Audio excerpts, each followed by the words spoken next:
ક્યારેક આપણો અનુભવ હશે કે આપણે કથામાં બેઠા હોય ને તો એમ લાગે, આપણે ઘરે જાય ને ત્યારે એમ કે મહારાજ આપણા ઘરનું જ કહેતા લાગે, આપણું જ જવાબ, મારા જ મનના પ્રશ્નો એ મહારાજ કહેતા એવું લાગે. આ મહારાજ નો કહેતા હોય, વાંચતા હોય એ નો કહેતો હોય, આ પરમાત્મા કેવડાવતો હોય એની પાસે. એ પ્રશ્નનો જવાબ મારો કૃષ્ણ આપે. અને પ્રશ્ન હોવો જોઈએ. કોઈ એમ કે મારે કઈ પ્રશ્ન નથી તો સમજી લેજો હજી ભક્તિ માર્ગમાં આગળ નથી, હજી એને ભક્તિની યાત્રા નથી કરી. પ્રશ્ન હોવા જોઈએ.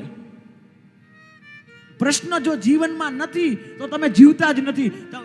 અત્યાર સ્મશાને પહોંચી જાઉં તેમ કહું. જેના જીવનમાં પ્રશ્ન જ નથી એ જીવતા નથી, એ તો મરેલા મળદા છે, ઘરમાં રહે છે.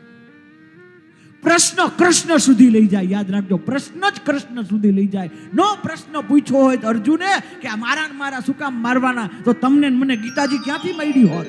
આ ગીતાજી મળી એ પ્રશ્નથી મળી છે. દરેક ગ્રંથની શરૂઆત પ્રશ્નથી થાય અને એ જ પછી પૂર્ણાવતી કૃષ્ણથી થાય.